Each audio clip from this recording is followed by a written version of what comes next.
Hey, what's going on, guys? This is Slime Boss here, and welcome back to some more Pokemon X. Last time we defeated the Santalune gym. Were we in Santalune? Is that what this? Yeah. Yeah. We defeated the Santalune gym leader, and now we're gonna be making our way onwards to the next town.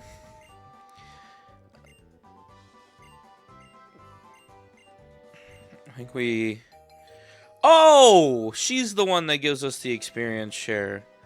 If you had an experience share and you turn it on, all your Pokemon on your team get experience points, even if they don't appear in battle. I hope this helps you with your training. I work in a big publishing house in Lumiose City. Feel free to stop by anytime you have the next big scoop to share with me. So, yeah, for the first time in the series, the experience share actually works a little bit differently. Unlike the games of old, the experience share is now a key item rather than a held item. And, luckily, if you want to have hard mode, you can just turn this shit off. This is honestly, a lot of people blame X and Y for the way experience share is in modern game. Something I thought was the experience share was introduced in this generation. No, the experience share has been there since the first generation. There is a trainer on the southern part of Kanto. It's a professor's aide, and if you capture a certain amount of Pokemon, he will give you one experience share, and you can actually obtain multiple throughout your adventure depending on which game that you play. In this game, it works entirely differently. If the experience share is turned on, all your Pokemon in your party will receive experience no matter what. Yes, unfortunately, it is easy mode, but what is great about Pokemon X and Y's experience share, unlike the experience share of modern games, is that you can actually turn it off and have a classic Pokemon experience without experience share at all. Now, yes, I think some people would rather the experience share be the way that it was in the older games, but personally, I think that Pokemon X nailed the experience share, abilities in this game. Now, do I wish that you got it a little bit later in the game? Yes, I do. I think that, getting to, like, at least 3 Pokemon in your party somewhere in there and maybe like a second evolution for your starter, that's probably about a good time for when the experience share should have come. But regardless, this is still the best implementation of said experience share. Anyway, welcome to Route 4. Parterre Way. Forgive my friend. This is a good time to show that we should probably explore on foot a bit here. And look, a hidden item, honey. So this was also the last classic Pokemon game experience. I would like to say that, well, obviously we had Brilliant Diamond and Shining Pearl, as well as Let's Go Pikachu and Eevee, which I guess isn't really a classic experience. I think overworld-wise it is, but gameplay-wise it is not. But regardless, this was the last new classic Pokemon experience at the very least. Sun and Moon took the series in a completely different direction, and Sword and Shield was the start of something new. And obviously Scarlet and Violet is the brunt of that. So I wanted to talk about a little bit more about how the Pokemon game should be going in the future. And to that extent, I think Zelda should take cues from this as well. I think that the Pokemon games need to have 4 different series going on. I know that sounds crazy because Game Freak cannot handle 1 game, let alone 4. But I think this is something that would be very nice and a nice change of pace for all different kinds of Pokemon fans, to, cater to everybody. For example, the Legend of Zelda series was pretty much strictly 2D and 3D for the majority of the time. And the 2D games were simply known as top-down Zelda. This is your Zelda 1s, your Zelda, your A Link to the Past, and your Link's Awakenings, all the way up until Link Between Worlds, and finally Echoes of Wisdom. And of course, you can also include Zelda 2 in this conversation as well. as that is a more traditional top-down Zelda as well. But it's not. It's sorry, 2D Zelda, not top-down, I should say. And I guess it's kind of top-down in the overworld if you really want to consider that. But then the series branched off into 3D, and once they did, they didn't stop making 2D games. That's why we get Ocarina of Time, you know, Wind Waker, Twilight Princess, and eventually Breath of the Wild. And so, the way that I see it, at least for Zelda, is that they should have a little more going on. They should have the mainline 3D games, which is the AAA high effort type that will always be in the conversation. And these are the Breath of the Wild style game. So the next game that we get in the series should probably be another Breath of the Wild game, just not set in the same Hyrule. But it will still be an open air, open world type of format. But for those that like a more classic 3D Zelda experience, we should still get newer 3D games that were like the Twilight Princesses of old. And that's what I fully expect to happen in the next couple of years. Yes, I think that we still need probably one more Breath of the Wild style game, but that doesn't mean they shouldn't stop developing classic style Zelda. I know Alnuma said that they're going to be taking a break for a while, but I think that it should come back in some capacity. In the same wake, I think Pokemon should take cues from this.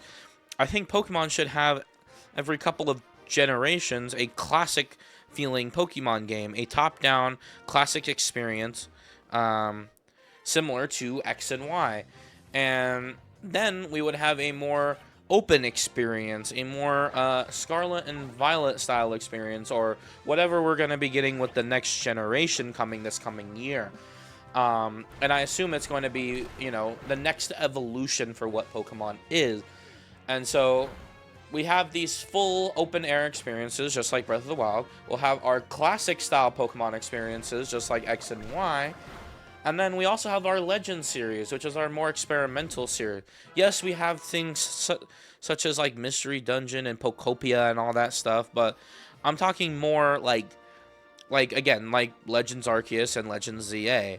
Those are the more experiences that I'm looking for. And that so that we have a nice variety of all three. Now, of course, this might end up falling into the category of remake. If that was the case, then Brilliant Diamond and Shining Pearl would not be as bad. I just think that we need a more of like a reimagining of some of the older generations. Like, for example, I think it would be really cool that eventually, if we do get a remake of Black and White, that it would be more in line with something like Sword and Shield or even Scarlet and Violet. Now, will it be completely open world? I don't think so, just because I don't think it would work that well. Pearl Fountain, acceptance creates harmony. I have never seen this before. Interesting. But having multiple different types of experiences catering to different types of Pokemon fans, I think would be really interesting. And a lot of fun.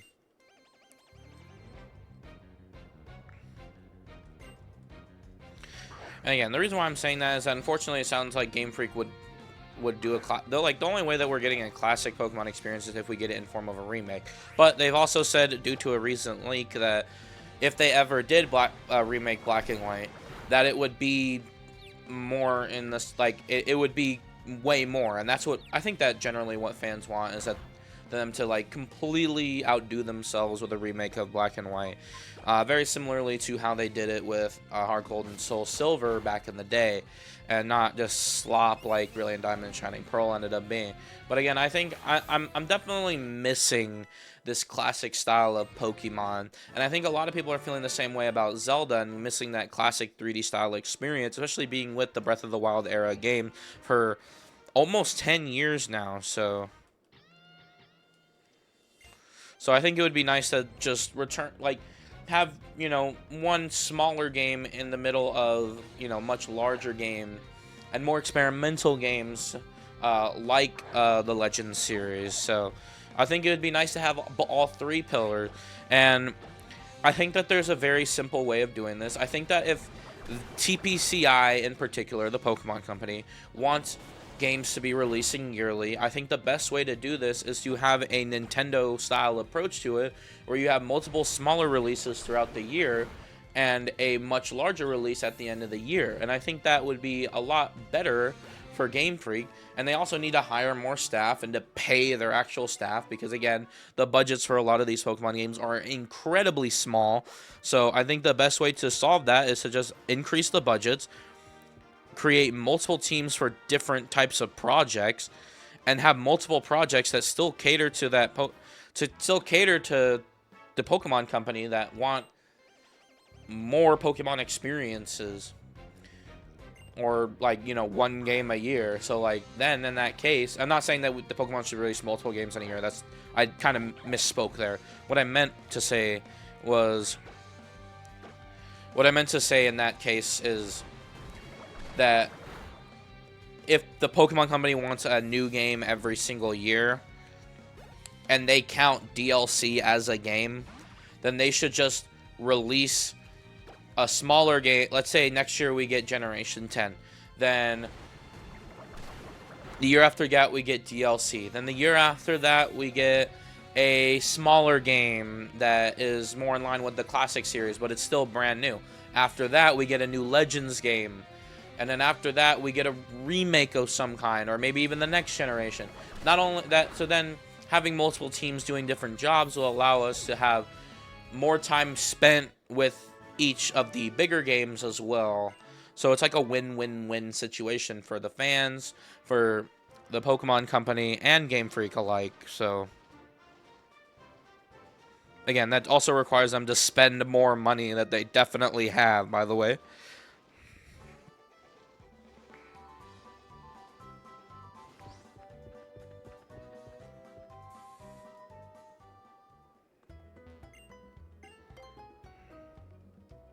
The fuck is Tierno still doing here? Hold on, I want to test something really quick. I want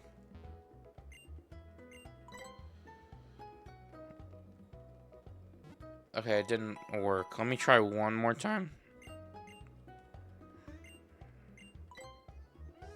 Damn it. Okay. So, there is a rare chance that and I hope that we actually get to see it in this playthrough, that you'll get a different perspective on the healing animation, because, you know, Game Freak was experimenting with 3D and, you know, doing more with the camera angles and such and whatnot. So there is a very, very, very, very, very, very small chance that you get like a different angle on the healing animation. So I was trying to see if I can like force it to happen. Currently, the current ideology is that it's impossible to like manually trigger, but there is a higher likelihood that it would trigger if you press the up on the D-pad, but I have a feeling that's not particularly true. So, point being, I hope that we see it at some point in our journey.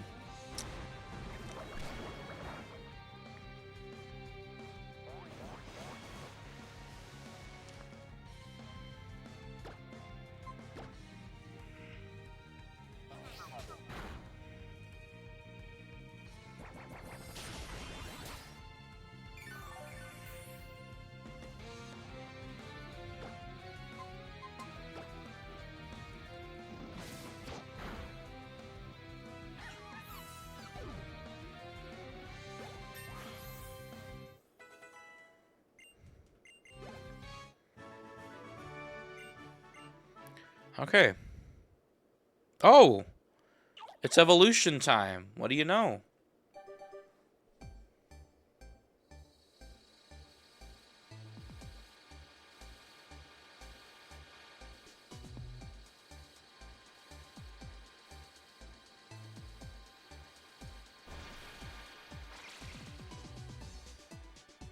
Welcome, Frogadier, to the party.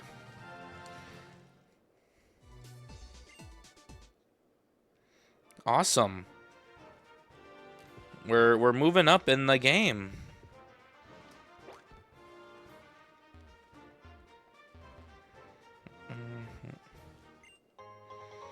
Keep finding honey on the ground. Is that feature even in this game? I thought that was like a Gen 4 thing.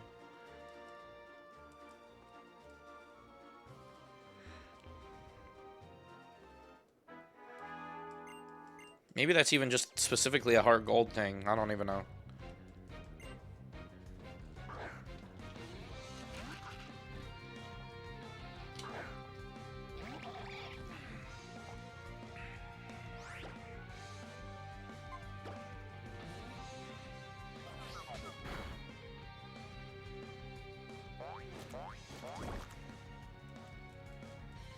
Also, it's very strange that we're getting lag in this game because lag wasn't really something that was super prevalent in specifically X and Y, but I do remember it being extremely problematic in Sun and Moon, and especially Ultra Sun and Ultra Moon, but only specifically when you had the 3D effect on during the battles, which was weird because I don't think Sun and Moon actually supported 3D, but I could be wrong about that. I literally can't remember if that was the case or not, but a lot of those issues were fixed and resolved if you played on a new Nintendo 3DS, which means we should have zero issues because, again, we're not playing Sun and Moon, we're playing X and Y, and I'm on a new 3DS, so we shouldn't even be having that at all, but sure.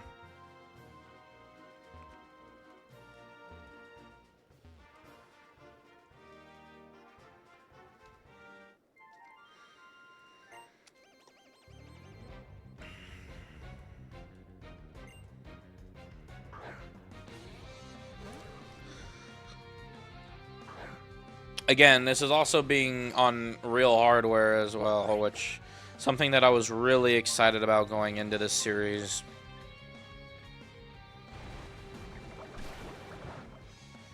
Same reason, like when I first started this YouTube channel, I initially wanted to play the games in order.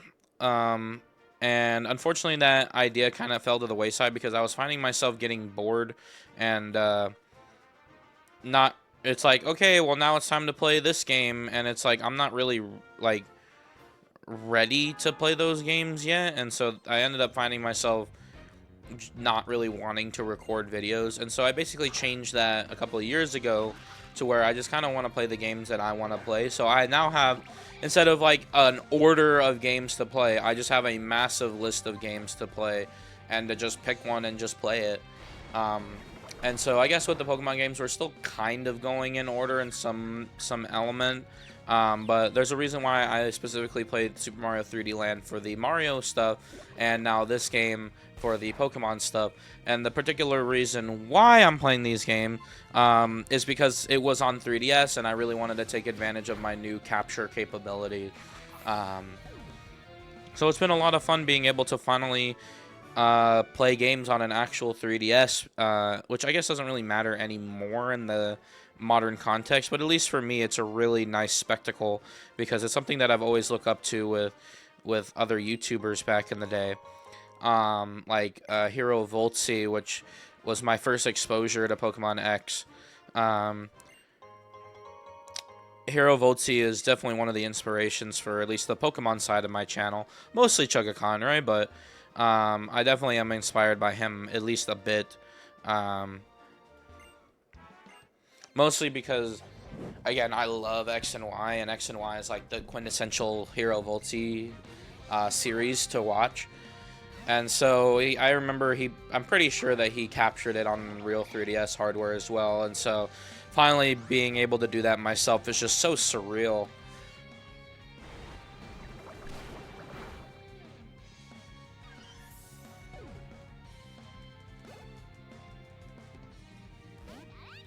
This is not good.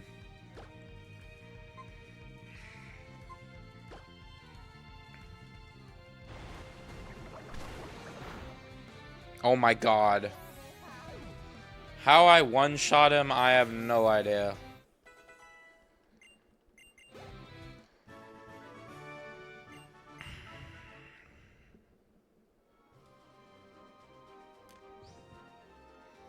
Alright. Who are you? I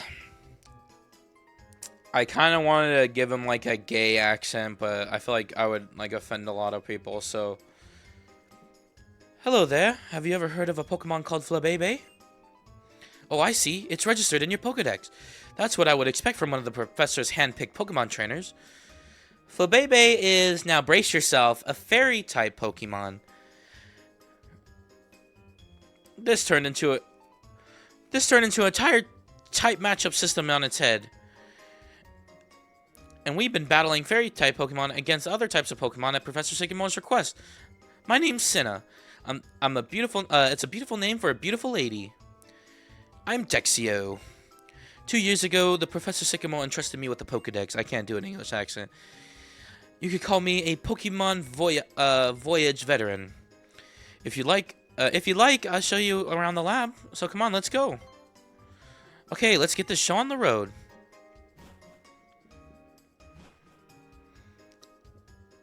Oh boy. Let me tell you guys, it has been a while since I've entered Lumiose City in the original Pokemon X and Y. I've been playing a lot of Legends ZA, so this is going to be really surreal to see.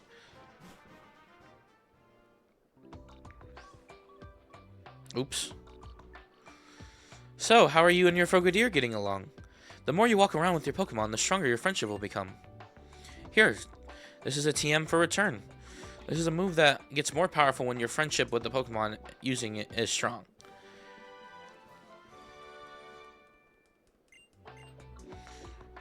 Right through this gate, you'll be able to enter Lumiose City. Let's go in already.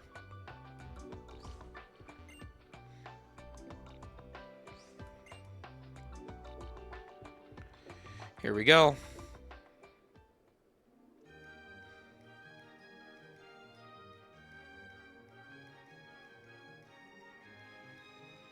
Welcome, everybody, to Lumiose City. Let's go ahead and check our map here.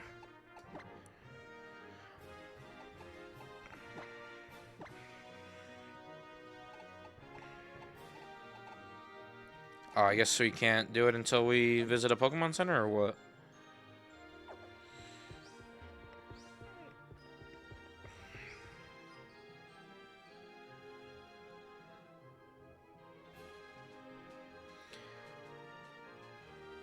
I'll go ahead and wait in front of the lab for you. Follow her that way to the lab. I'm trying so hard to do voices, but I can't. I'm not a voice actor. Wow. Okay, so maybe now. Nope. What the fuck? Audio guide. Welcome to your international... Oh, the go-go service. Okay. So, we can't talk to everybody here, but this city is quite large, and we won't unfortunately be able to explore all of it today. But, heading off in a certain direction, that there's a quote-unquote blackout, which is just absolutely untrue, but whatever. We can see our little friend Go-Go around. You can see the restaurant seems comfortable and unpretentious. This is Restaurant Lena, which is a battle facility of all things. It actually acts the exact same way as it does in Legends ZA. This is a 1-star restaurant, which means it's the earliest that we can do it. We want to go ahead and just keep exploring, though. We'll have random NPCs walking around that will just say random bullshit. And we'll have little interesting buildings to explore, just like we would in any other Pokemon game. So we can talk about transportation. Again, the city is quite large, so you might want to use the Go-Go shuttle or the Lumia cab. The TMV, what is this? TMV super high-speed rail that connects Lumiose City and Kilode City. Oh, interesting. We might have to check that out a little bit later. So this is the transportation office, it seems. It seems like the cabs are down because of the blackout in the city.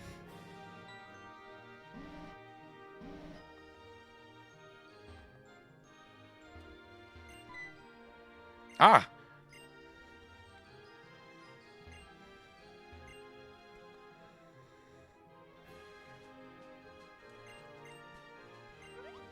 So I've actually never explored the entirety of Lumiose in the original game, so I'm very happy to finally be able to do that, especially for you guys.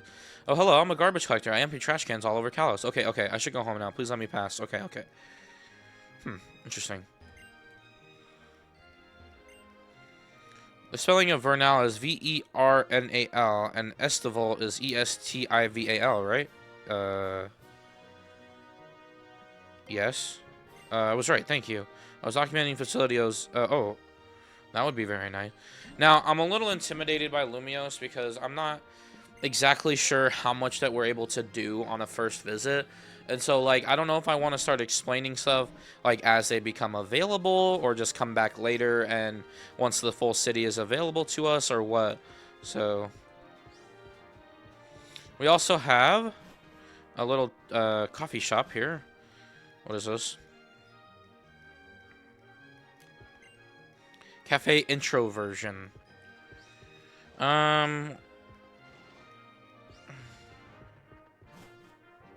Oh, what a beautiful shot. Alright. Pokemiles. Oh, interesting. So there was a Street Pass feature in X and Y.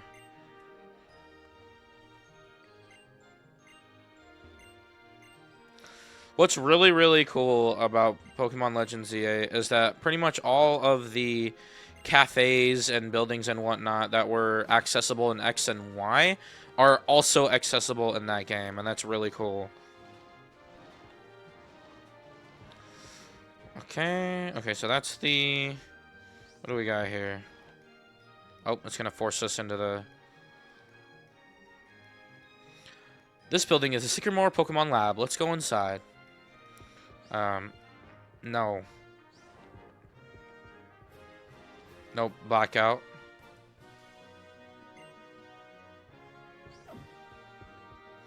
Ah, okay. PR Video Studio. This is very important. Hiya, this way, please. Welcome, trainer. I haven't seen you around before. Is this your first time here? This is the PR Video Studio. You can jam 10 seconds of video with every atom of awesomeness and show everyone how cool you are. It's quick and easy. You want to try it? Yes. Alright then, here we go. What's your style? I'm going with cute. Roger that, boss. Let's get started. On to the studio. Stand right there for me. That's good. Now beam a smile for me. Lovely. It's sugar overload. Good. Great job for the shoot today. I think this will be a great video. It was not a great video. Bonjour. Here's slime. Aw. Leave everything to slime. Yippee!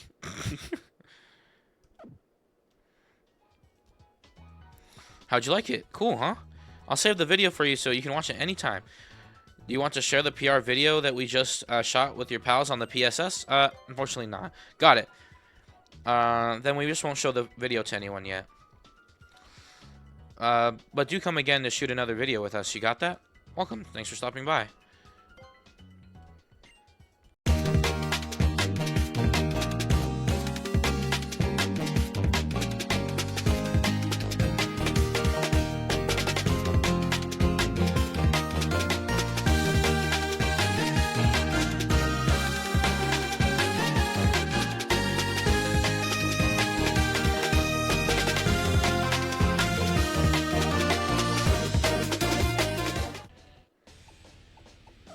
There.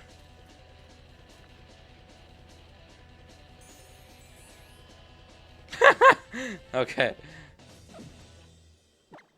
Cool. Made a dumbass video.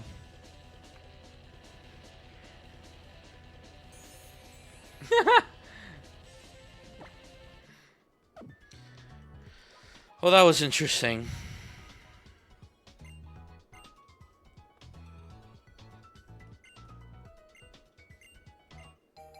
And talk to this girl, we get the lens case, and that is actually very important.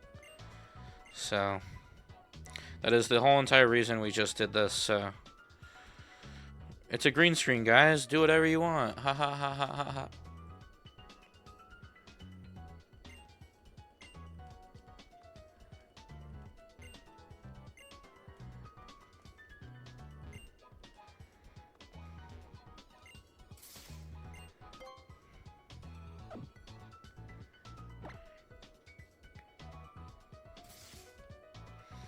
So now that we've gotten that, we want to change our contact lenses. So right now we only have brown, hazel, green, and blue. So we'll check those out. We'll try brown.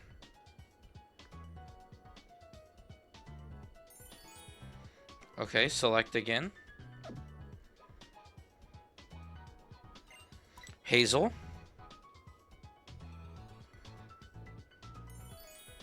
Don't like that either.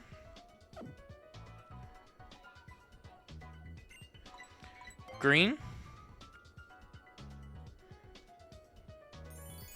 That's cute. Well, let's try blue.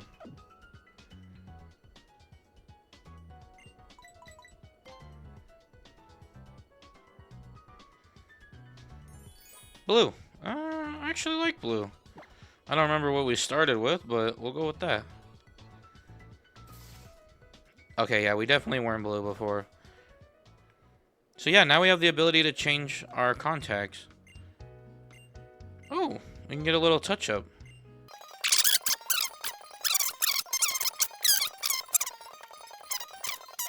Go with this. Oh, nope. Wait, did that actually work, or? Yeah, I do look like a clown, bruh. Damn.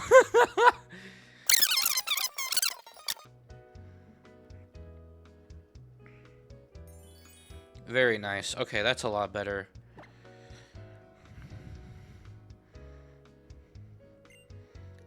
Dashing.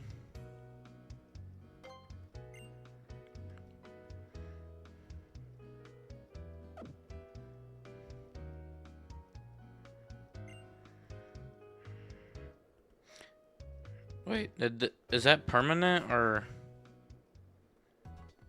was that only for...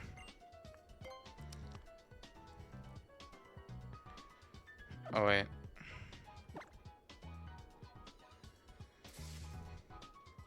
I don't think the makeup was permanent. I think it's just for the show. That's cool, though. I didn't know you could do that.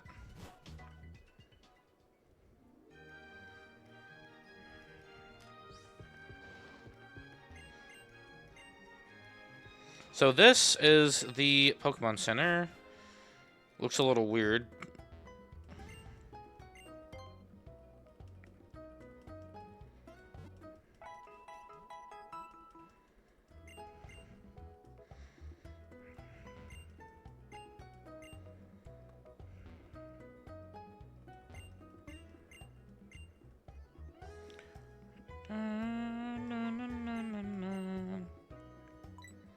Unfortunately, I don't have any Pokemiles.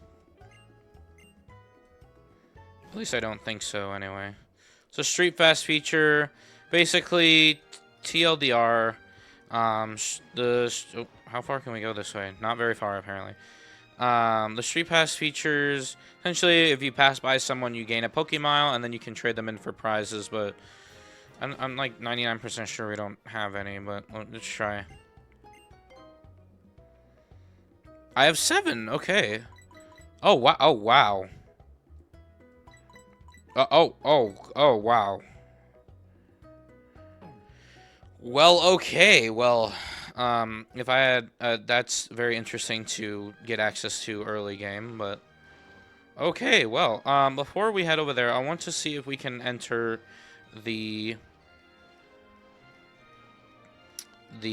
restaurant Lena.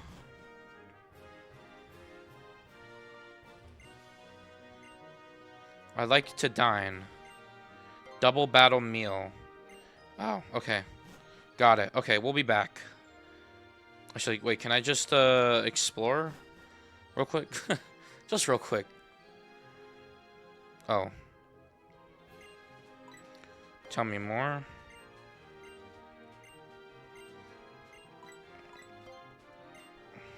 Got it. Okay. Never mind. I thought we could just look at the building. Cool. Alright, we'll be back. Anyways, guys, I hope you guys enjoyed this video. If you did, don't forget to leave a like, comment, subscribe. And next time, we'll be heading into Professor Sycamore's lab. See you guys then. Bye.